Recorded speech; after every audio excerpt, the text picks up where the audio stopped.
There has been a request for waiver. Is it agreed? All those in favour say aye. All those against say nay. Motion is carried. Orders of the day, oral questions put by members to ministers. The time is now 3 p.m. and we will finish at 4:30.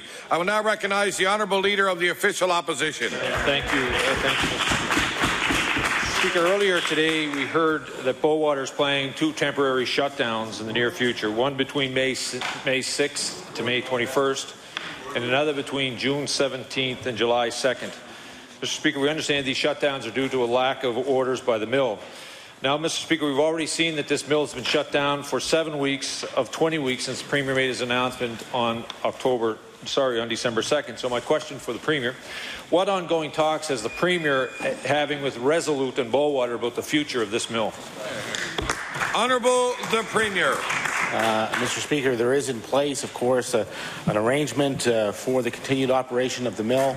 The fact of the matter is that downtime has been rotating through the Resolute family of mills, trying to deal with a lack of orders. Most of that has to do with what's going on in Europe and with the euro.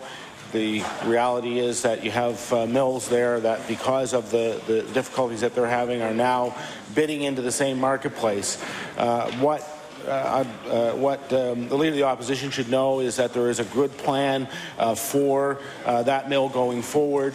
It includes a series of improvements that were negotiated as part of the overall package. Those have not as yet been put into effect. Honourable Leader of the Official Opposition on his first supplementary. Mr. Speaker, the series of things that the Premier talks about going in place in that mill has nothing to do with diversification, Mr. Speaker. Mr. Speaker, in the original deal that we talked about in this House late November, early December, the total package was around $90 million, $50 million of which, $23 million was for land, another $25 million was for the upgrades to that mill that the Premier is talking about. There was an additional $40 million that was set aside that was available for Resolute to draw on or to use, or the province to purchase land. My question for the Premier, what mechanism in place to trigger the use of that $40 million by Resolute? Honourable the Premier. Mr. Speaker, that we reserve the right, if we decided, to be able to purchase more property of high value, but in fact no decision like that has been made. That would be a decision that we would make. What I can say is that there is a good future for that mill once those efficiencies are put in place. What it will do is make it a lower cost, a higher productivity mill, but that, as was pointed out by the Leader of the Opposition, the agreement was signed not that long ago. There are engineering requirements. There is pre-work that needs to be done in order to be able to make those changes happen. In fact, even in large mechanisms like we're talking about, there would be even ordering that would take time in order to ensure that you had access to the machinery that you wanted. The Honourable Leader of the Official Opposition on his final supplementary. Mr. Speaker, with the announcement of the pending shutdowns coming up, that will be a third of the time this mill will be closed, from December until July. In the Premier's previous answer, he acknowledged that it's, in fact, the province who will trigger whether or not they purchase more land and hand more money over to Resolute for that mill. My final question to the Premier. If the Premier deems that it's necessary to trigger for that $40 million, will we at least ensure that that money is being spent in the province of Nova Scotia for Nova Scotia workers and not those in Quebec? Honourable the Premier. Mr. Speaker, the purchase of land in Nova Scotia means the value of that expenditure stays in Nova Scotia for generations, Mr. Speaker, to be enjoyed by all Nova Scotians. I would say this: it's clear that for the Leader of the Opposition, the glass is 1/3 empty instead of being 2/3 full. The Honourable Leader of the Progressive Conservative Party. Thank you, Mr. Speaker. My question is to the Premier. Ontario's doctors have been in contract talks with their government since February, but, Mr. Speaker, those talks broke off yesterday. In Ontario, that government is not allowing a labour dispute in the healthcare sector to disrupt the healthcare services that Ontarians need.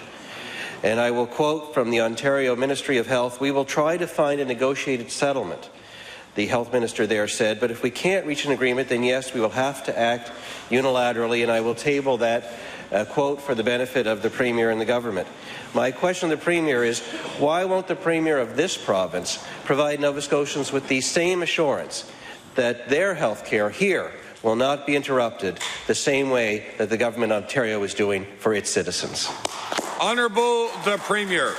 Well, I would note that in the statement that was just read by the Leader of the Conservative Party, he noted that the government observed a process that was ongoing and apparently didn't comment on it until after the contract talks had actually broken down. So, Mr. Speaker, that seems like a reasonable thing.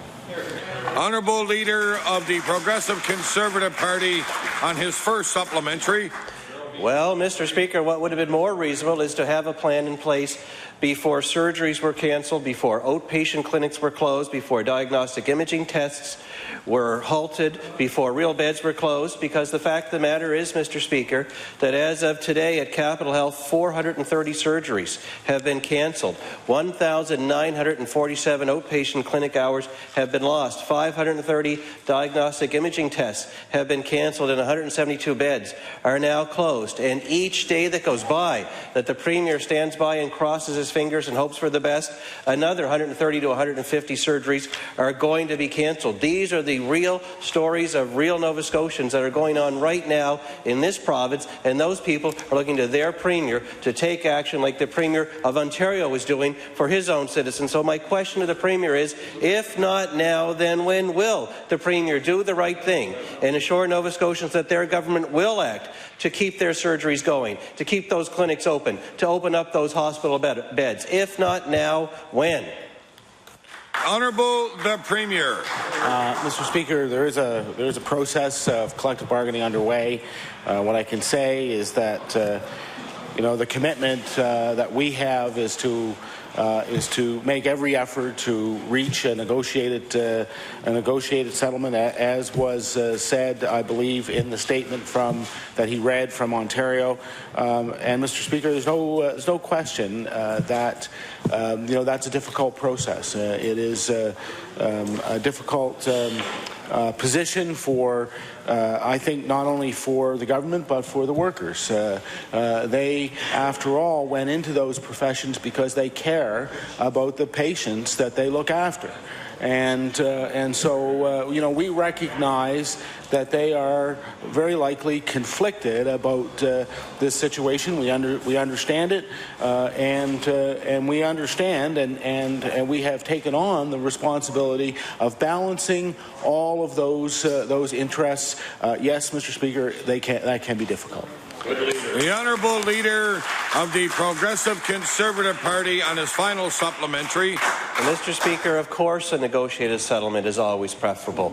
Everybody agrees with that. But the Premier in his answer expressed concern for how hard it is on the Capital District management, how hard it is on the government, how hard it is on the workers themselves. All of that is true, but what he left out was the very patients who we're asking about, who he was elected to represent, who have real surgeries that are being cancelled, who have real outpatient needs, who have real diagnostic testing needs. They're the ones that we're asking the Premier to stand up for today. Of course, a negotiated settlement is preferable. Of course, we all hope that happens. But when you're the Premier of Nova Scotia, hoping for the best is not enough. And so my final question to the Premier is, as we are now hours away from a deadline, what is his plan to assure Nova Scotians that his government will be there to make sure their surgeries happen and that their health care needs are met? Honourable the Premier. Mr. Speaker, throughout this process, the government has ensured at every step that it has been there to provide the services that were required to try and get the parties to reach an appropriate collective agreement. We appointed a very, very well-respected mediator to carry out those help the parties get to the table and to get back at negotiations. it is a process, and I don't diminish for 1 second how difficult it is, and I don't diminish for 1 second how difficult it is on the patients. What I can say is that Capital Health has made every effort to ensure that any inconvenience has been minimized, that where they could move things around so that they could be dealt with in preference, they have done that. The Honourable Leader of the Official Opposition. Thank you, Mr. Speaker. Mr. Speaker, Nova Scotians trust their doctors. They trust them to diagnose, they trust them to treat ailments, and they trust them to support them in their time of need. But what happens, Mr. Speaker, when doctors order blood tests only to have blood work not analyzed because the same identical test was ordered to the same patient within the last 4 months? Mr. Speaker, according to a recent article in the Chronicle Herald, this happened in the Capital Health 18,083 times in 2011. So my question through you to the Premier, could the Premier explain to Nova Scotians how the lab is able to override the health care decisions made by our family doctors? Honourable the Premier. Thank you, Mr. Speaker. Well, what I can say is that the professionalism of the technicians and of the healthcare professionals in our system is designed to make sure that the patients throughout Nova Scotia get absolutely the best quality of service.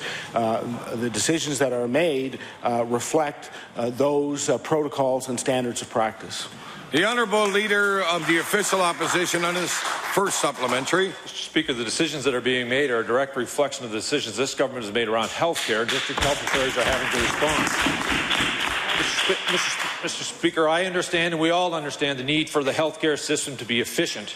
However, there's a question of ordering too many tests, Mr. Speaker. Then the system should speak directly to those physicians that they believe are overusing the system and not jeopardize the health of Nova Scotians.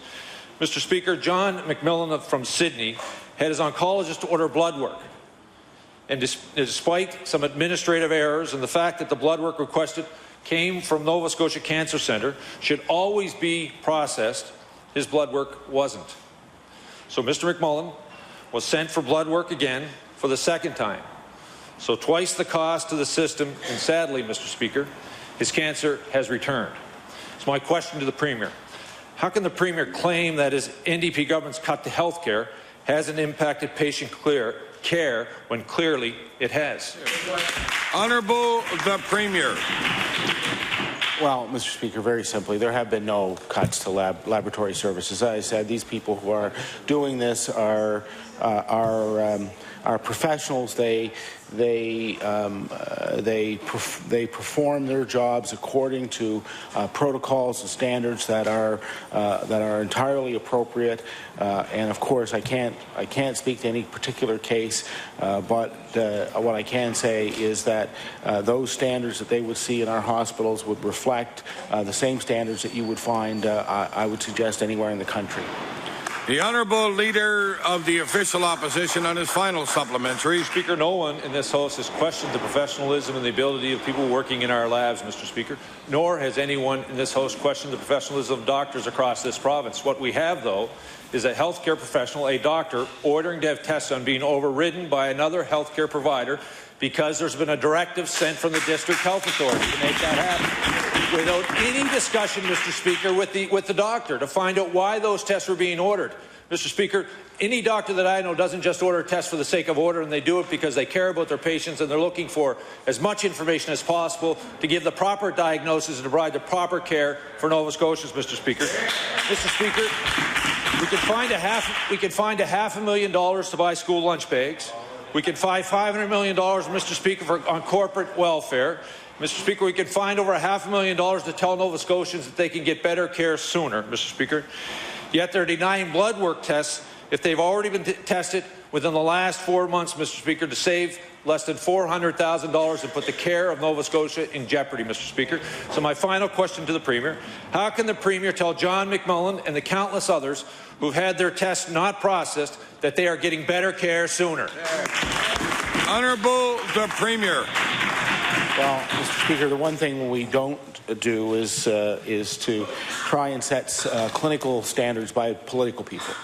In fact, Mr. Speaker, the clinical standards are set by healthcare professionals, Mr. Speaker, and as I've said, I certainly have complete faith on them carrying out their jobs appropriately.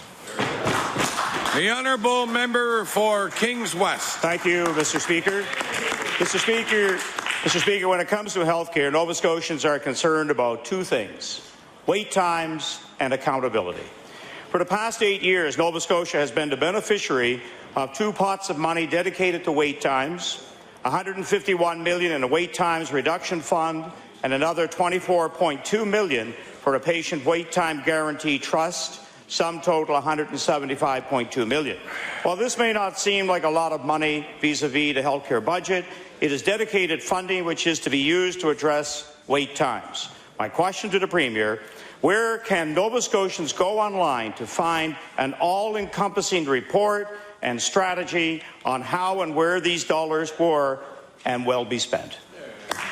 Honourable the Premier. Thank you, Mr. Speaker. I, of course, thank the member opposite for his question. I would ask that you direct the question to the Minister of Health. The Honourable Minister of Health and Wellness. Thank you very much, Mr. Speaker, and I thank the member for the question. Mr. Speaker, there is an agreement that all provinces made with the federal government with respect to wait time guarantees in 5 areas.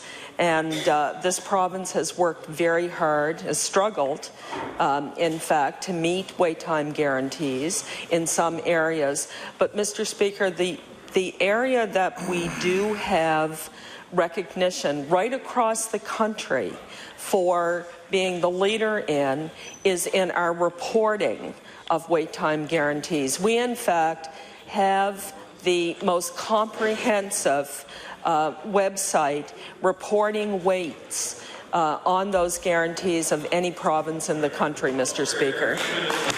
The honourable member for Kings West on his first supplementary. Mr. Speaker, Nova Scotians are waiting. They deserve to know which surgeries or treatments are the priority of this government. Beyond the catchphrase, better care sooner, Nova Scotians waiting for health care deserve to know who will be actually getting better sooner and when. The province of Manitoba, back in 2006, produced both a report on the healthcare services and where the money was to be spent. Ironically, the report was called Working for Better Healthcare Sooner. There is irony here, Mr. Speaker. While Manitoba was working for better healthcare sooner, Nova Scotians are still waiting. Could the Premier please indicate when his government will produce a similar report for Nova Scotians? Honourable the Premier. Thank you, Mr. Speaker. I'm glad to see that the member opposite recognizes that good work, in fact, is being done with respect to wait times. But, Mr. Speaker, I would ask that you direct the question to the Minister of Health. The Honourable Minister of Health and Wellness.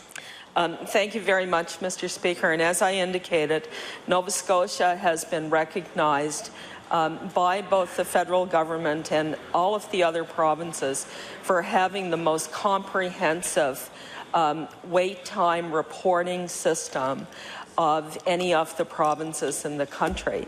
And notwithstanding what the minister or what the member has had to say about Manitoba, we provide very comprehensive information on the waits, particularly in those 5 areas where we have agreements with the federal government under the health accord.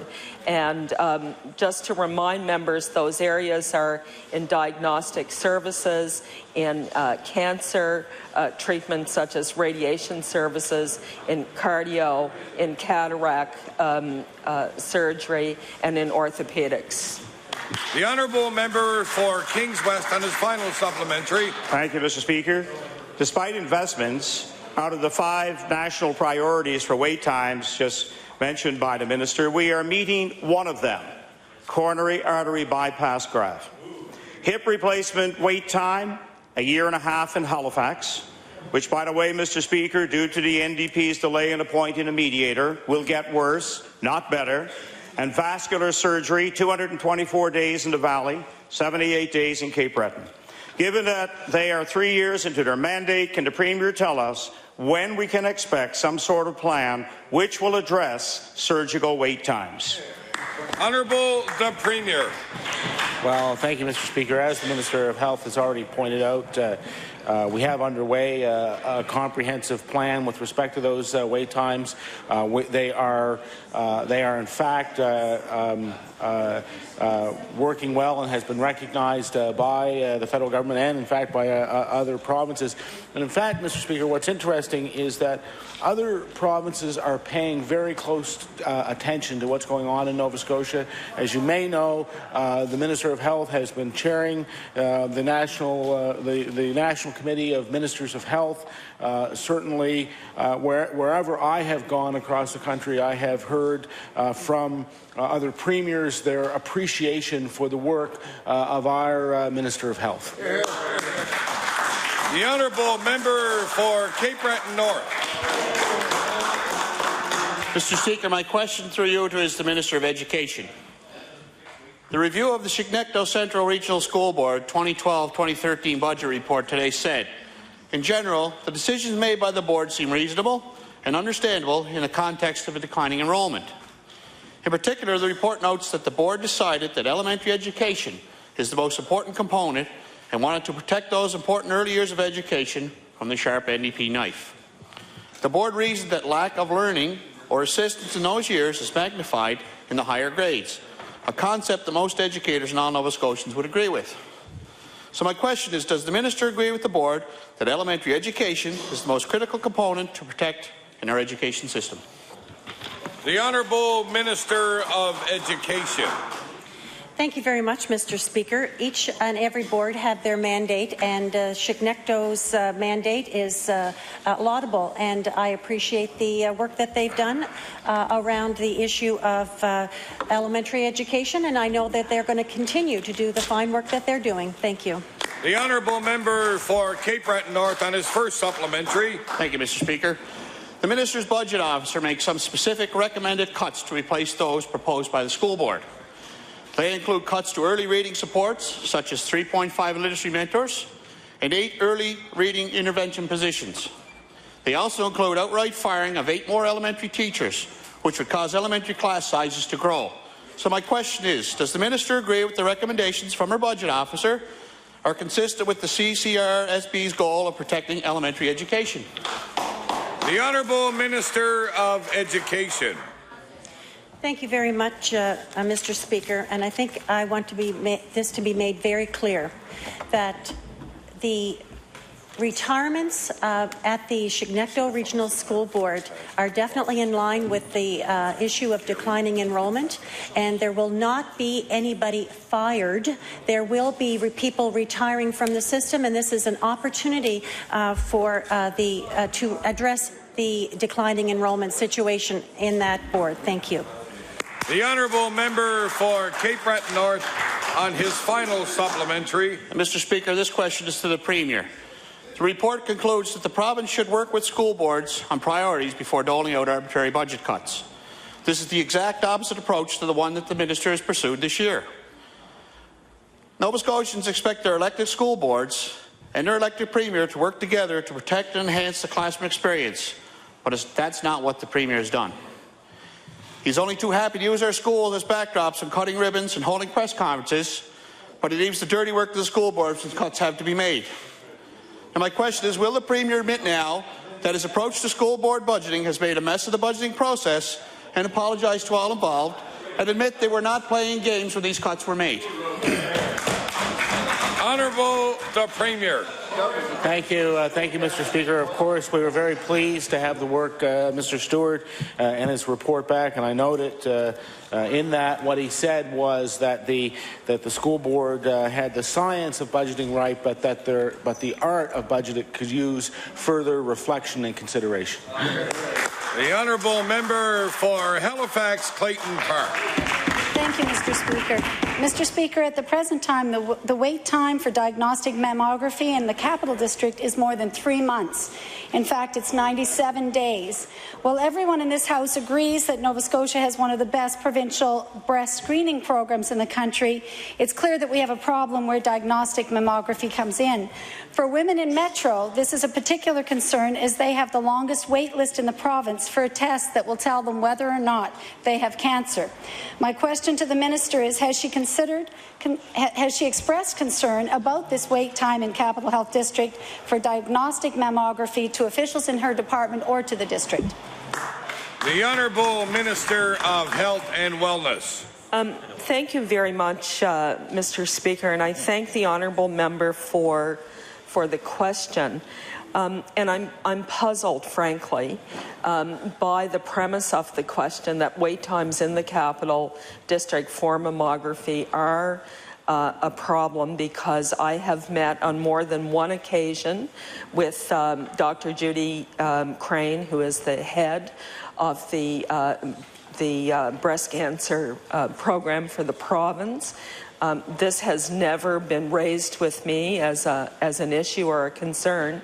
And in fact, Dr. Tom Mary, who is the dean of the medical school not so long ago, told me that I needed to get staff in my department to update the information on the department's website because it wasn't reflecting the fact that, in fact, not only were we exceeding the, not only were we meeting the benchmarks for breast cancer screening, we were exceeding the benchmarks for breast cancer screening. And again, this is an area where we are a provincial leader in the area, Mr. Speaker. The Honourable Member for Halifax Clayton Park on her first supplementary. Mr. Speaker, we just heard in the previous question about what a terrific wait times website we have. In this answer, we hear that it needs to be updated because it's not accurate. So it's not telling Nova Scotians accurately this is what we're hearing from the Health Minister. I mean, that's a direct contradiction from the Premier's answer, and frankly, I'm puzzled, just as much as the Minister is.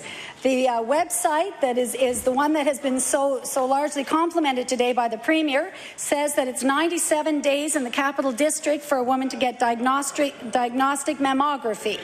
And because the government has been so slow to appoint arbitrators or move on the threatened strike, as of yesterday there were 530 diagnostic appointments postponed in Capital District, and some of those are bound to be mammograms as well. So we know that the wait list is getting longer as we speak. Can the Minister please explain how she plans to address what amounts to a 3-month wait according to the government's website? The Honourable Minister of Health and Wellness. Thank you very much, Mr. Speaker. Well, I think my former response addressed the inaccuracy of the information that the member used in her first question. Mr. Speaker, the department is working hard to address wait times and to meet our wait times guarantees. And as I indicated, there are 5 areas that the National Wait Time Guarantee program was focused on. Breast cancer mammography wasn't one of those areas that the provinces and the federal government had agreed to, but nevertheless it's a very important area, and we do have a phenomenally successful and comprehensive screening program for breast cancer here in Nova Scotia, largely thanks to the dedication of the staff who lead that program. But I would like to indicate, Mr. Speaker, that while we still have more work to do in the 5 areas of wait time reduction, we are making progress, Mr. Speaker. For example, radiation therapy has increased from 62% within the benchmark in 2009. We're now at 83%. So, Mr. Speaker, I take great pride in knowing that we are moving in the the right direction in terms of improving waits for important healthcare treatments. The honourable member for Halifax Clayton Park on her final supplementary. Mr. Speaker, whether or not the diagnostic mammography is one of the 5 areas that the wait times have been agreed to with the federal government is of no matter to women who are waiting for these tests to be done. These wait times are really critical. They're a time of a lot of stress and concern, and there's something that should be on the minister's mind as well. And if there's inaccurate information on the website, that I think is a travesty, and the government should be embarrassed about it. So I would like to know whether my third question to the minister is whether or not she will look into the accuracy of the information, and if indeed it is 97 days for a wait in Metro, if she will do something about it. The Honourable Minister of Health and Wellness. Thank you very much, Mr. Speaker. Well, to be frank, I'm more concerned that women get the access to mammography in a timely fashion than the information, although after I spoke with Dr. Marion, he brought this to my attention. I did bring it to attention of the people who manage the website in the department. And I think, again, the important point is that we are meeting the national benchmarks. We are exceeding what is being, well, the member from Bedford doesn't think the information that I'm providing here is accurate, Mr. Speaker, but I want to... Order, please. Order, please. Order. Shame over there. The Honourable Minister of Health and Wellness. Thank you, Mr. Speaker. Mr. Speaker, I provided the information. The information is that we are, in fact, exceeding the recommended guidelines for the time frame in which mammography needs to be provided. I have met on more than one occasion with the head of the breast screening program for Nova Scotia. She has brought other issues to my attention requiring addressing, which my department has worked on. This has not been an area that has been raised, and I'm presuming because it's not an area where there is concern, Mr. Speaker. So I want to assure the women of the Capital District who are looking for services that they are being seen in a timely fashion, Mr. Speaker. The Honourable Leader of the Progressive Conservative Party. Thank you, Mr. Speaker. My question is for the Premier. Mr. Speaker, Egg Studios is a video production company, a successful one here in Halifax that employs 20 Nova Scotians, but those jobs are now in jeopardy. Recently, an international union, IATSE Local 849, applied to certify a small group of freelance technical workers that are occasionally used on a freelance basis by Egg Studios. The union was able to organize those freelance workers because of Bill 100 and the unique preamble that the Premier placed in Bill 100. Egg Studios themselves says that this development risks their operations here in Nova Scotia. So my question to the Premier, did the Premier intend to jeopardize small businesses and the jobs that they create and maintain, like those at Egg Studios, when he forced through Bill 100 last year? Honourable the Premier. Well, Mr. Speaker, this is just misinformation. Bill 100 has nothing to do with organizing efforts on behalf of unions. This is just, part of the ongoing mythology that the leader of the Conservative Party likes to try and build around that bill. But that's not what it does. In fact, what it does do is it ensures that businesses are able to continue to operate and that employees are able to continue to work. Honourable Leader of the Progressive Conservative Party on his first supplementary. Well, Mr. Speaker, the Premier may want to read the certification decision of his own Labour Board because the Labour Board itself identified Bill 100 and its preamble as the reason that the Labour Board was able to rely on in allowing a certification of previously freelance workers at Egg Studio. The Premier might want to read that decision and reconsider his answer. But then again, this is the same Premier that told all Nova Scotians that non-unionized employers would not be affected by Bill 100. And yet here we are, Egg Studios is a non-unionized employers, and they're being very directly affected by Bill 100. Mr. Speaker, Egg Studios is very clear. This will affect their operations because their customers, not being able to afford higher rates, will simply go elsewhere in the world outside Nova Scotia for that important piece of work. Mr. Speaker, Egg Studios doesn't have the financial resources to fight the Labour Board's ruling, the Premier's own Labour Board. So will the Premier instruct the Minister of Labour and Advanced Education to intervene on behalf of employers like Egg Studios and do a judicial review of the Labour Board's decision? Honourable the Premier. Well, Mr. Speaker, the decision of employees to unionize is their decision. That's their democratic right. Why would anyone intervene in such a fundamental democratic right as the right to organize?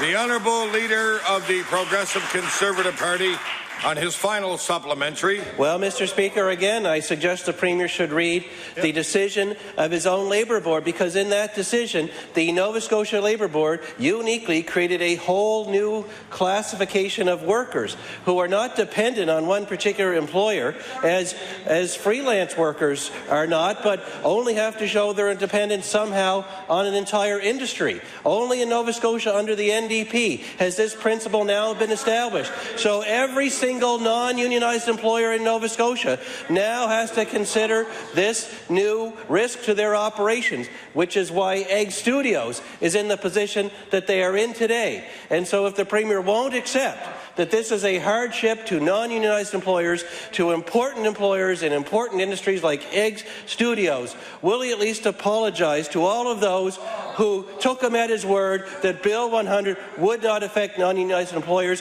when in fact Egg Studios proves it does? Honourable the Premier. Mr. Speaker, I'll refer that to the Minister of Labour. The Minister of Labour and Advanced Education. Thank you, Mr. Speaker. Certainly, the right to unionize is a right that's guaranteed under the federal Constitution. And to date, we've had nine applications to unionize. That is entirely consistent with the time period from previous years. Unlike, the scaremongering of the opposition parties when that bill was under debate, there has been no big increase in applications to unionize. And certainly, we as a provincial government, we agree that the preamble to that act is something that's recognized in federal legislation as well, and there's no reason it shouldn't be recognized in provincial legislation. Thank you. The Honourable Member for Bedford Birch Cove. Mr. Speaker, any time a person receives a diagnosis for any kind of cancer, their life goes on hold. It can be pretty devastating news, and their natural instinct is to seek out a specialist to discuss treatment options. Having a plan helps cancer patients cope.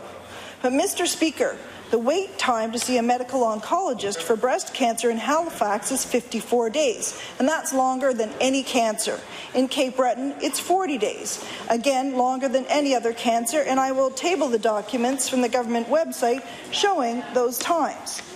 Mr. Speaker, that's not even for treatment, that's just for a referral to a specialist. So my question is to the Minister of Health. Has she expressed any concern to her officials as to why this would be the case? The Honourable Minister of Health and Wellness. Thank you very much, Mr. Speaker. Mr. Speaker,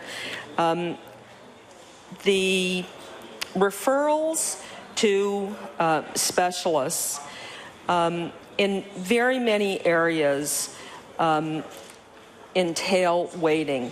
to get access to a specialist. The system is set up to ensure that people are seen within what are called clinical guideline times. So quite often the clinical guidelines recommend that somebody be seen within a specific period of time. And to the best of our system's ability, then the various specialties attempt to organize their intake procedures to meet those guidelines in terms of when they see people, when they're provided with diagnostic testing, when they will have a specialist to read the results of a diagnosis, etc. I don't know what the clinical guidelines are for each area, not being a clinician. But certainly we work very hard to make sure we have specialists available and they organize their workload in a way that they're able to see people in the required time, Mr. Speaker. The honourable member for Bedford Birch Cove. Mr. Speaker, I'm worried about the cascading effect here in Capital District. We have a 3-month wait for a diagnostic mammogram. That's 97 days. Then we have a 7-week or 54-day wait in Capital District to see a medical oncologist. That comes to a total of 151 days, almost 5 months, and to this point, that's just for a referral. That's not even treatment. So my question to the Minister, can the Minister please indicate to the women of Capital District how she plans to address these cascading wait times for breast cancer care? The Honourable Minister of Health and Wellness. Thank you very much, Mr. Speaker. And as I indicated earlier, there is a process that attempts to ensure that, particularly, I think we all recognize that there's nothing more terrifying than a cancer diagnosis. And when people have referrals and they have the diagnostic testing, mammograms, and other forms of diagnostic testings like CAT scans and MRIs, the clinical staff review those tests and they make referrals, and people are seen on the basis of whether a clinician thinks that their assessment of the cancer, where it is, how aggressive it is, and how quickly they need to be seen. And people with the greatest need are moved to the front of the line, Mr. Speaker. This is how the healthcare system is organized. It's a triage kind of system, and I'm not aware that there's any particular problem in terms of people who have breast cancer, particularly aggressive forms of breast cancer, not getting seen in a timely fashion. If the member has additional information, I'd be happy to look at it. The honourable member for Bedford Birch Cove on her final supplementary. So the minister is saying the government has no responsibility for wait times, and so therefore their whole slogan of better care sooner has nothing to do with them at all. Mr. Speaker, wait times are always a concern, and when it comes to cancer, one day can seem like an eternity. Imagine 5 months without treatment, 5 months without a consult. Can the minister please indicate to the women of Capital District when she plans to address these wait times? The Honourable Minister of Health and Wellness. Thank you very much, Mr. Speaker. Mr. Speaker, as I indicated earlier, we have a very robust cancer program in Nova Scotia. Cancer Care Nova Scotia is phenomenal. It's led by incredible clinicians who I have met with and who work very closely in the department in terms of letting us know what their concerns are around meeting the clinical standards, that they are completely committed to having in place and being able to follow through on. And the same is true for the breast cancer screening program. These clinicians are absolutely dedicated to providing the best care from the beginning of a diagnosis through to the treatment that's required when such a diagnosis is given. And I place a great deal of trust and reliance on their professionalism and expertise, Mr. Speaker. The Honourable Leader of the Progressive Conservative Party. Thank you, Mr. Speaker. My question is to the Premier. Today's school board report highlights the need to ensure that we have a quality public education system across all Nova Scotia, including our rural areas. The students there are concerned about getting a good education wherever they live in Nova Scotia. So I ask this question on behalf of Mrs. Black's grade 12 students at Spring Hill High School. My question to the Premier, what will the Premier do to ensure that every Nova Scotian gets a quality education in this province, no matter where they live? Order, please. I think that question's out of order, asking a question about a specific class. On behalf of, you're asking the question not on behalf of the teacher, on behalf of yourself? So I'd like you to rephrase the question. You can't ask a question on behalf of the teacher. Mr. Speaker, I ask the Premier, what is he doing to ensure a quality education for every Nova Scotian student, no matter where they live? Honourable the Premier. Thank you, Mr. Speaker. Well, what we're doing is ensuring that they have the highest per capita funding per student in history and one of the lowest student-teacher ratios in generations. Honourable Leader of the Progressive Conservative Party on his first supplementary. Well, Mr. Speaker, that sounds good, but not all schools offer the same programs. Some have IB programs, some don't. Some have band, some don't. Some have extra activities that others don't. And sadly, these are exactly the kinds of programs that are the first to get cut when school boards are faced with awful decisions about funding cuts. So my question to the Premier is, what will the Premier do to ensure all kids in Nova Scotia have an equal opportunity to get a full education, including important elements like these? Honourable the Premier. Mr. Speaker, boards do make decisions about programming, and the fact of the matter is that programming does differ from place to place. That's a normal part of the allocation of these resources. In some cases, there just simply isn't a demand for the course, so of course you don't offer it if there is no demand. Honourable Leader of the Progressive Conservative Party on his final supplementary. Well, Mr. Speaker, I can assure the Premier that there are students at Spring Hill High who definitely have a demand for those kinds of programs, but they're the first ones that get cut when school boards like Chignecto Central have awful decisions to make about their funding.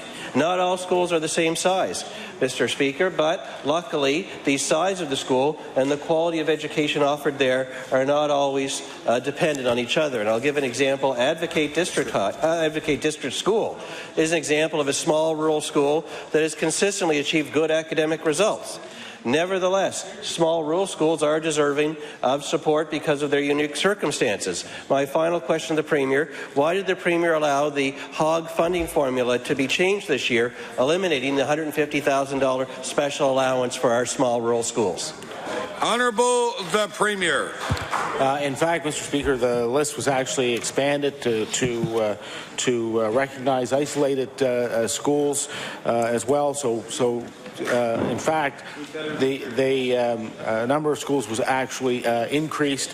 One of the things I would point out, Mr. Speaker, is that I happen to be one of those people who, throughout my life, had the opportunity to go to a rural school, and I know how beneficial the education that is offered there is to young people. But when I was going, of course, the number of students coming into those schools was increasing and increasing, and yet we still got what I consider to be quality, personalized attention. I can only imagine now that as the numbers are dropping, that teachers are dedicating even more of their time to those students individually. The Honourable Member for Glace Bay. Thank you, Mr. Speaker. The most heart-wrenching calls I receive are from parents whose children are addicted to prescription drugs. Spending all their money and resorting to stealing for pills is often a reality in Glace Bay and in many communities in Cape Breton. Kids are heating their pills and then injecting them into their veins to maximize the strength, a tragic symptom of a long-time addiction that's gone untreated. That's certainly a lot to deal with, Mr. Speaker, for an 18-year-old who hasn't even graduated from high school yet. There's a 29-day wait for the IWK Compass program, no structured treatment programs at all in Cape Breton, and the wait time for community-based programming in Sydney is the longest in the province at 62 days. So my question to the Minister of Health and Wellness: when will the Minister add resources to Cape Breton to help youth and families overcome deadly drug addictions? The Honourable Minister of Health and Wellness. Thank you very much, and I thank the member. He raises a very important issue, and one that I know is of concern not only to members of this House but members of our community from one end of the province to the other. Mr. Speaker, this government not so long ago did a public campaign aimed at that very age group that the member referred to, about the dangers, for example, of mixing prescription drugs with alcohol. And we also have the Unwasted website, and that has been reaching a lot of young people with respect to a whole variety of issues around the substance abuse, the abuse of alcohol, the abuse of prescription drugs, the abuse of other kinds of drugs. With respect to treatment programs, I know that the Director of Addiction and Treatment Services in the Cape Breton area has many ideas and has put into practice some expanded services for young people in the Cape Breton District Health Authority. But, Mr. Speaker, indeed, there is a great need in the province, including in the Cape Breton DHA, and shortly we will be unveiling the mental health and addictions strategy, and my hope is that we will be able to expand a number of programs aimed at the youth of our province. The Honourable Member for Glace Bay on his first supplementary. Thank you, Mr. Speaker, and I certainly I am aware of the ad campaign and of the website, and I can tell you honestly, I know with certainty that those initiatives they're not reaching the kids in Glace Bay, and I can tell you that it really is a difficult thing to hear that kids. I mean, you know, you had the OxyContin issues. Now we have a new drug called OxyNeo, and the change essentially results of the fact that these pills can't be broken down to be snorted or injected. So that's where we're at with these drugs. They're the kind of the decisions and the changes that manufacturers have to make to avoid some of these things. You also have Percocet, Dilaudid, and all the methamphetamines that children are getting into, and they're going downtown and they're buying these things and they're cooking them up. I mean, that's what's happening for kids that are 16, 17 years old in my community and in many communities in Cape Breton. These drug addictions are certainly difficult for the kids that they affect, but it also has a devastating effect on their families, Mr. Speaker, and that's who I hear from almost every day, and I've been speaking to a few in recent times, and it's very difficult as an MLA to hear those things. The parents they feel helpless to get their kids out of this dire situation, and they're losing hope. They have nowhere to turn to get help, and many parents even consider purchasing methadone off the street just as a way to bridge that gap between the treatment and waiting. So my question to the Minister is this: what advice would the Minister of Health have for parents watching their kids battle addictions, deal with withdrawal symptoms, depression, and thoughts of suicide while they wait for 6 weeks for treatment for drug addictions? The Minister of Health and Wellness. Thank you very much, Mr. Speaker. Mr. Speaker, I know what the member speaks of because I've worked with families that have had young people who have serious addictions. Mr. Speaker, it's a very complex problem. It's one that's not solved easily. It requires multi-pronged prongs. It requires strong prevention and public education, the kinds of things I referred to. It also requires treatment. It requires treatment services in a timely fashion.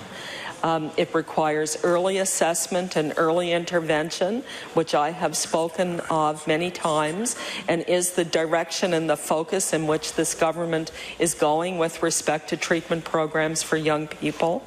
And it also includes enforcement. It includes working closely between police departments and the prescription drug monitoring program.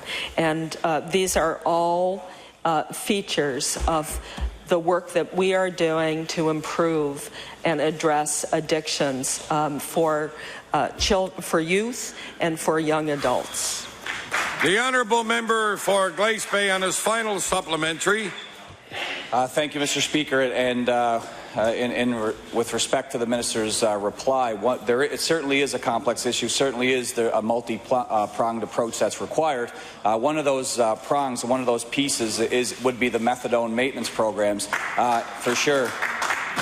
And while they are beneficial, and the methadone does help children and all those who battle drug addictions get through the next period, it's certainly not a cure. So I think that we can never think that methadone is the answer, but it is key for that rehabilitation process, no question. The methadone maintenance programs in Sydney are facing ever-increasing demands, obviously, and have very long wait times for entry. In fact, in Cape Breton, fears of a reduction in service and possible closure of the methadone treatments have children, parents, and drug addiction advocates extremely concerned. So my question to the Minister of Health and Wellness, could the Minister of Health indicate if her department is in touch with Dr. Ali and those responsible for methadone services, and if there are any plans for further support to the methadone programs in Cape Breton? The Honourable Minister of Health and Wellness. Thank you very much, Mr. Speaker. And Mr. Speaker, the staff in the department work very closely with the District Health Authority staff who are responsible for the delivery of addictions services programs across the province. And it's at the district level very often that the frontline physicians and others that are involved in programs like the methadone maintenance programs are involved. At the provincial level, we kind of set the standards and oversee the implementation of the standards and provide policy support. The actual delivery occurs at the district level, and staff in our department are very active in reviewing the need for methadone around the province, and we will continue to do that, Mr. Speaker. The Honourable Member for Kings West. Thank you, Mr. Speaker. Mr. Speaker, there are certain communities in our province who are in need of GPs and specialists. Chester, Bridgewater, Caledonia, Lunenburg, Mahone Bay, and Yarmouth, just to name a few. Some of these communities are also attempting to recruit specialists. Mr. Speaker, I don't think I need to tell you that health care is very difficult to deliver if you don't have a sufficient pool of GPs and specialists to do so. My question to the Minister of Health and Wellness, despite the fact that we have yet to see a physician resource plan, what role has the Minister personally played in helping communities recruit the physician resources they need? The Honourable Minister of Health and Wellness. Thank you very much, Mr. Speaker. Mr. Speaker, we are nearing the completion of a physician resource plan for the province. Mr. Speaker, there are areas in the province that have been challenged in terms of physician recruitment. We have over 30 foreign-trained doctors working in rural and small urban centres around the province providing health care services. It's one of the programs that the Department of Health and Wellness funds to bring doctors into underserviced and hard-to-service areas. In addition to that, we assist the district health authorities with their recruitment. We have programs that help pay for site visits when they have physicians or people who are potentially physicians coming to their community. We have expanded the residency program for rural practice into the Annapolis Valley, as a matter of fact, Mr. Speaker. So we have a variety of programs and incentives to get physicians into underserviced areas. The honourable member for Kings West on his first supplementary. Well, thank you, Mr. Speaker. And we know that those efforts are not making very great strides, because we have Chester, Bridgewater, Lunenburg, 3 vacancies in Tuscott, Argyll, Pubnico, 2 in Barrington, 3 family physicians in Digby, Lockport, Yarmouth, also looking for physicians in Annapolis, Royal, Bridgetown, Kentville and area, Kingston, Greenwood, Middleton, Berwick and Wolfville, 2 physicians in Pictou County, and on we go.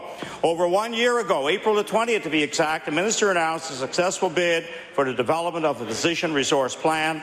The tender itself had a time frame completion date of 6 months. According to the minister's own press release, final recommendations were to be shared with government in November. We know that the Annapolis Valley District Board received a briefing on the plan in December. Given that it's now April, why hasn't the physician resource plan been shared with Nova Scotians? The Honourable Minister of Health and Wellness. Thank you very much, Mr. Speaker. Mr. Speaker, I remind the honourable member that during the estimates, I provided a detailed breakdown of the number of GPs who had come to Nova Scotia in the last year and started to practice here, the number who had left, the number of specialists who had come, the number we have lost. We actually had a net gain in both GPs and specialists. Nova Scotia, by any account, and all independent reports, national reports, lead the country in the number of physicians that we have per capita to the number of people who live in this province. Now, that does not mean we can rest on our laurels. We have the highest numbers of physicians per population, but the distribution of those physicians can be very problematic in that we have shortages and chronic shortages in some areas, difficulty getting physicians into certain parts of the province. But more importantly is the need to plan for the future needs of the population. And the Physician Resource Plan will do exactly that. The Physician Resource Plan, as I indicated, is close to completion, and when it is completed, it will be released, Mr. Speaker. Honourable member for Kings West on his final supplementary. Thank you, Mr. Speaker, and I thank the Minister for that reminder. Mr. Speaker, this report is supposed to highlight current GP and specialist needs as well as future provincial needs for the next 10 years. It's supposed to align the supply needs for the province with Dalhousie's medical school training, and it is supposed to assist in the development of a healthcare system that provides services equitably across the province. But there are 60,000 Nova Scotians who continue to access emergency rooms for primary care and wait for a family physician. Will the Minister please tell Nova Scotians when they can expect to see a physician resource plan and hopefully assist the communities in need? The Honourable Minister of Health and Wellness. Thank you very much, Mr. Speaker. Mr. Speaker, it is the case that as I indicated, the Physician Resource Plan is close to completion. But I want to remind members that we, in fact, are transforming our healthcare system into a system that is much more collaborative, team-based. And while family doctors, GPs, will remain a cornerstone of the healthcare system, they increasingly are one member of a team that includes nurse practitioners and advanced practice family practice nurses and so forth. And What we are doing is moving to more collaborative care clinics around the province, and in fact opening the collaborative emergency centres across Nova Scotia, such as we've opened in Parsborough, Spring Hill, with a few more to open quite shortly in Annapolis Royal, in Pugwash, and in Tatamagouche. And these centres utilize doctors, the nurse practitioners, paramedics, licensed practical nurses, a whole number of care providers, and the result will be better care sooner, better chronic disease management, better primary care for Nova Scotians, Mr. Speaker. The honourable member for Glace Bay. Yeah. Thank you, Mr. Speaker. Mr. Speaker, the NDP government consistently used job numbers surrounding the shipbuilding contract that are in the tens of thousands of positions. In winning the bid, Irving was able to ensure a measure of growth for our province. The problem is that the NDP communications did not match the realities on the ground, Mr. Speaker. So my question to the Minister of Economic and Rural Development and Tourism, exactly how many Nova Scotians does the Minister project will find new employment with the Irving shipbuilding contracts? The Honourable Minister of Health and Wellness.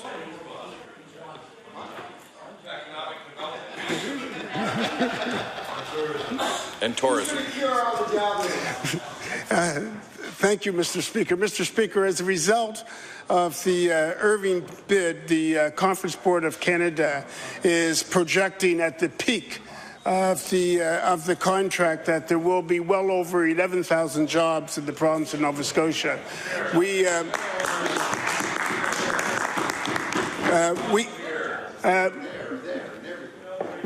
knew that when we were going into the process, Mr. Speaker. We envisioned that within the first couple of years, for the first 2 or 3 years, that the Irving shipyard will ramp up. It will be in the vicinity. There will be a constant there of 4,000 jobs, in the vicinity of 4,000 jobs, Mr. Speaker. The honourable member for Glace Bay. Thank you, Mr. Speaker. And we hear that the minister uses the number 4,000 to 11,000. So the minister often has advised me not to get hung up on job targets, but Mr. Speaker, that sounds an awful lot like a range of jobs that would be created in the Irving shipyard. So I'm not sure which one it is, Mr. Speaker, but anyway, as we stated in the past and will always continue to do so, Irving's success in winning the contract will benefit Nova Scotia and all Nova Scotians. Where the problem exists is that the NDP spin machine doesn't seem to reflect the reality of the jobs that are going to be created. We know that there's a global interest in this contract, Mr. Speaker. There's keen interest from Scotland, from America, and we also know that jobs attached to this contract are being publicly publicized in the Philippines, Mr. Speaker, and I'll table the article that does so.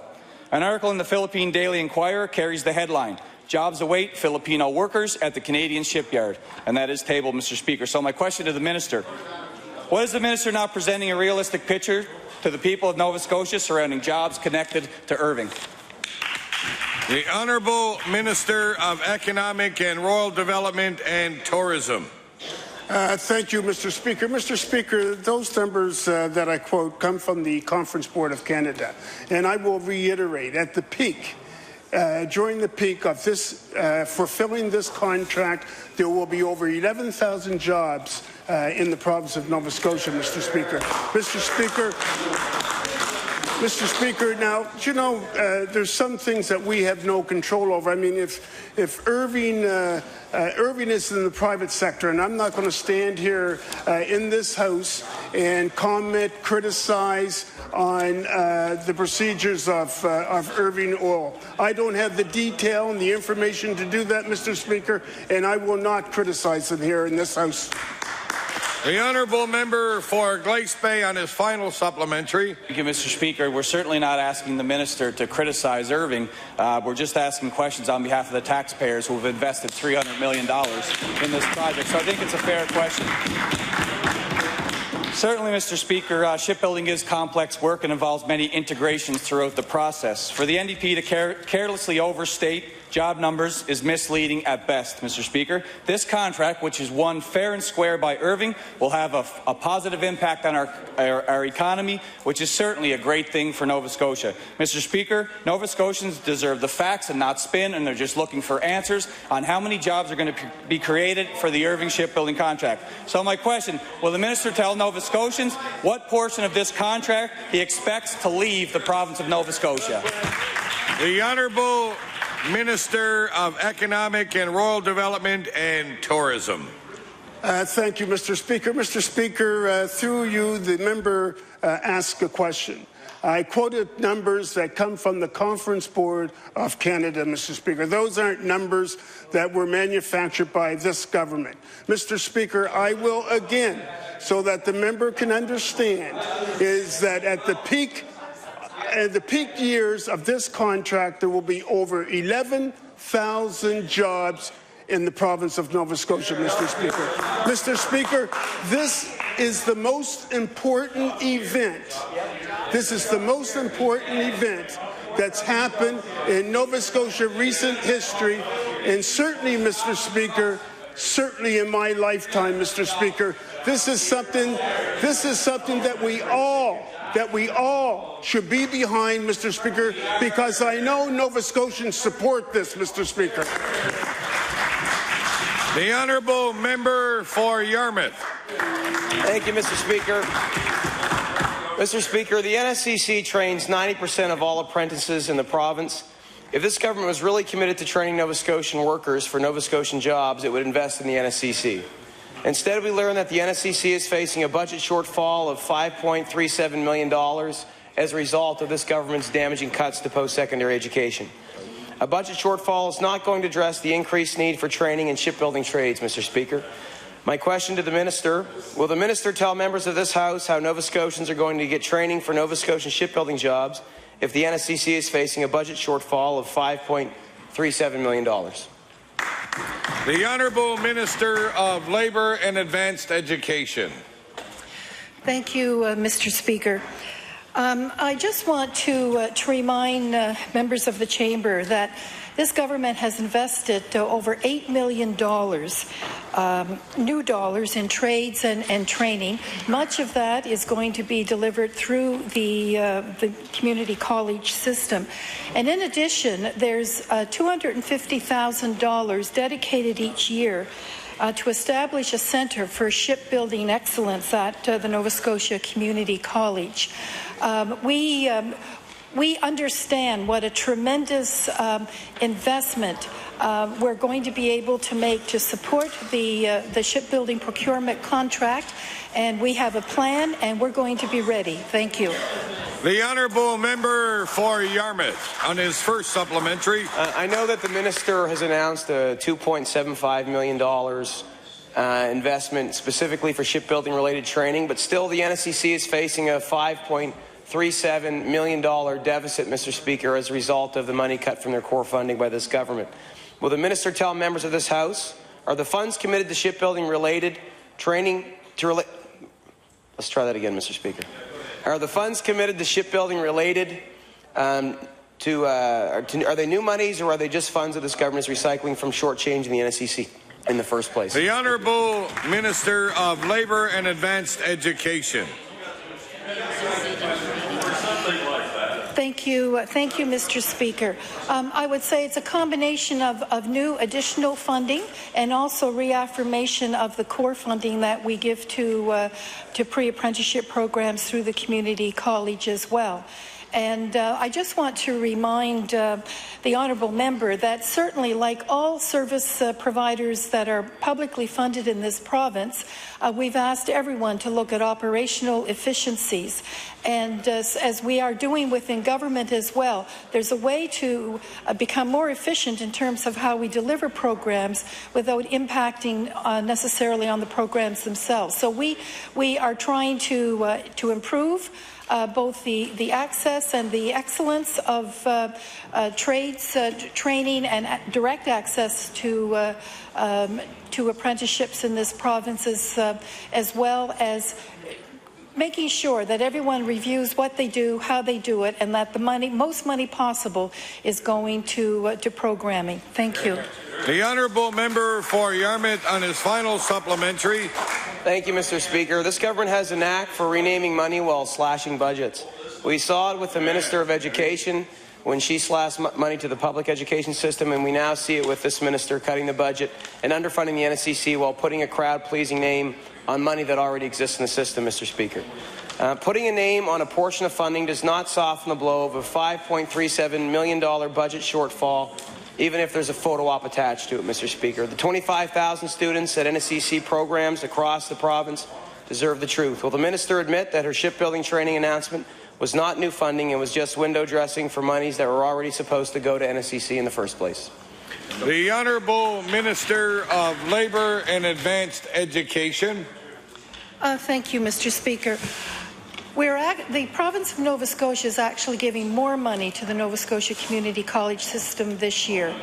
And we've asked them to reallocate that as much as possible to programming and to look at operational efficiencies. So certainly, they're looking at administration, for example. And so two highly honoured principals of two campuses are retiring, and so the community college has looked at that as an opportunity to have shared administration between two sets of community colleges in this province. So they're being innovative, they're protecting the programming and the students in the classroom, and at the same time, they are looking at operational efficiency. So hats off to the community college. Thank you. The Honourable Member for Victoria the Lakes. Thank you, Mr. Speaker. Mr. Speaker, my question through you is to the Minister of Community Services. Mr. Speaker, in response to questions about the fiasco her department created at Talbot House and all the good it did in the community, the Minister of Community Services continues to stress that the report was to address organizational issues. The Minister said in this House, Mr. Speaker, and I quote, "Any reference in that review is with respect to the organizational workings of that Board of Directors," end quote, and I will table that, Mr. Speaker. However, the report wandered far into allegations, which has since been thoroughly discounted, that were personal and directed at the former executive director. Not organizational issues, Mr. Speaker, but sinister in nature. So my question to the Minister, was the report designed to examine organizational issues, as the Minister claims, or just to take on Talbot House on any issues, including personal smears? Which is it? The Honourable Minister of Community Services.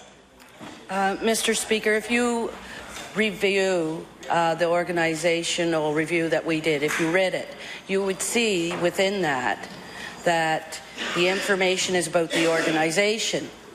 And when you do an organizational review, you must talk to individuals to find out whether they are following policies. And that's exactly what it is, and that's as far as it goes.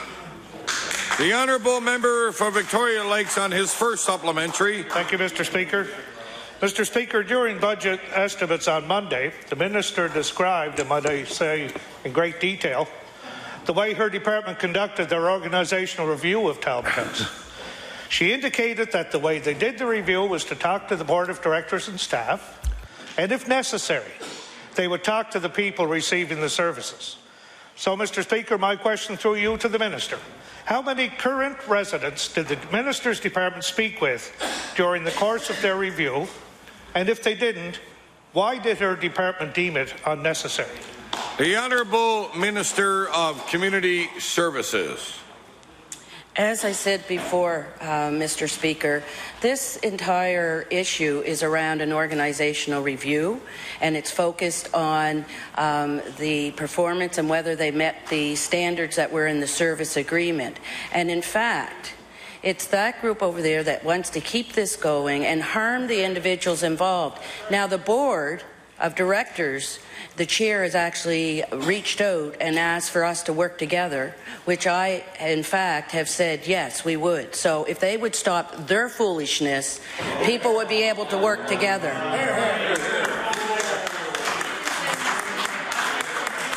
No. The honourable member for Victoria the Lakes on his final supplementary. Mr. Speaker, I'm not even going to bother respond to that accusation. But you think, Mr. Speaker, if a department was doing an organizational review on a facility to see whether or not the programs are being delivered right, what better way to find out than to talk to the residents that are in Talbot House today? Mr. Speaker, some have said that the department purposely did not meet with individual residents of Talbot House, Mr. Speaker. This is because many feel that the department only want to hear bad things about the organisation. The mishandling of this situation, Mr. Speaker, is shameful. The minister claims that the review was strictly an organisational review, yet the report shows evidence of an attack on Father Abbas. The minister says she'll work with the board to help Talbot House get back on its feet after she pushed them down, but her department has announced they'll be putting out a request for proposals. So my question to the minister, will the minister apologise today to the board for the gross incompetence and disrespect she has shown them? The Honourable the Minister of Community Services. The only disrespect that's been shown to anybody is that group over there trying to create an issue over an organizational review. The Honourable Member for Yarmouth. Thank you, Mr. Speaker. Mr. Speaker, this week the Premier announced a panel that's going to review existing studies on the Yarmouth Ferry. I have a real fear that this is another thing where the government is going to deflect responsibility onto another group. That's a sincere fear I have. I hope I'm mistaken. But, Mr. Speaker, for the sake of this question, I'll give this group and this process, the benefit of the doubt. When it comes to the word viability that this group will be looking at, can the Minister of Economic and Rural Development and Tourism tell us, are they only looking at the ferry service itself and its ability to make money for its owners, or are they going to look at the economic impact that a government investment will have for the area and a ferry? The Honourable Minister of Economic and Rural Development and Tourism. We're going to look at the business case? Is that what you're asking? Thank you. For a business? Thank you, Mr. Speaker. Mr. Speaker, this is the panel. And one of the things that I want to make very, very clear, it is not another study. What it is doing, it's conducting a review. It's going to review all of the information, all of the data that's been put forward by a number of different individuals and organizations. There have been a lot of pros and cons, Mr. Speaker, with respect to the Yarmouth Ferry. This is certainly going to look at the business case. It's going to look at the viability of the ferry, Mr. Speaker. We are heading this panel is going to be guided by a group of experts, ferry experts, Mr. Speaker, from Dalhousie University, and we hope that they will provide everyone with the answers that we all seek, Mr. Speaker. The Honourable Member for Yarmouth and his first supplementary. Mr. Speaker, the challenge here is that we're on the cusp of another tourism season without that vital sea link to the largest tourism market in the world. There's still no timeline on what this panel is going to do or when they're going to complete their work by, and there's no clarification on what the mandate of this group is when it comes to examining the viability. My hope would be that they look at the economic impact that service has on the tourism sector, on businesses across the province. And there's another challenge, because yesterday the Minister of Economic and Rural Development said there is no money in the provincial budget to support a restored ferry service. So, Mr. Speaker, my question to the Minister is, if the panel does say that an investment in a ferry is needed, where will the money come from? The Honourable Minister of Economic and Rural Development and Tourism. Thank you, Mr. Speaker. Mr. Speaker, I know very well what I said yesterday, Mr. Speaker, and what I said is that we did not put any money in the budget for something that doesn't exist. And, Mr. Speaker, I will say further is that and we don't know what this panel is going to say, but one of the things that I've said repeatedly is that this requires a partnership and involvement by more than just the province of Nova Scotia, Mr. Speaker. Mr. Speaker, we would look for, and do you know what, if we're going to invest in a ferry, we would think that the appropriate partners are going to be there alongside of us, number one. Number two is that there's a solid, viable business case for the installation of a ferry, Mr. Speaker. The honourable member for Yarmouth on his final supplementary. We still don't know what this word viability means or how it's going to be interpreted by the panel. That is a problem. The minister has said there's no money allocated for a restored ferry service. Well, if you're putting a panel in place to look at this, and one of the conclusions that they're going to come up with is either it's not worth it or it is. If they decide that it is, where will the money come from, and how much is this government willing to put into it? The honourable member, Minister of Economic and Rural Development and Tourism. Thank you, Mr. Speaker. Mr. Speaker, you know, a business case is a business case as far as money is concerned, and I don't know why the member doesn't understand. What I've said, and what I've said repeatedly, is that when we look at investments, we look to see who's at the table with us. Mr. Speaker, we've said, we tried with the Yarmouth Ferry to have involvement from the federal government. The federal government said no. Mr. Speaker, we asked the governments in the U.S., would you be involved with funding for the Yarmouth Ferry? Mr. Speaker, they said no. The honourable member for Yarmouth on a new question. I really want to continue that last one, but I guess we have to move on. Mr. Speaker, in 2009, once Southwest Nova lost the ferry and the government realized the economic damage that was going to happen, this minister put in place and invested over $500,000 into a Team West and Team Southwest, whose purpose was to reinvigorate the economy of Southwest Nova Scotia. My question is to the Premier, what have they been doing? The Honourable Deputy Premier. Okay, Mr. Speaker.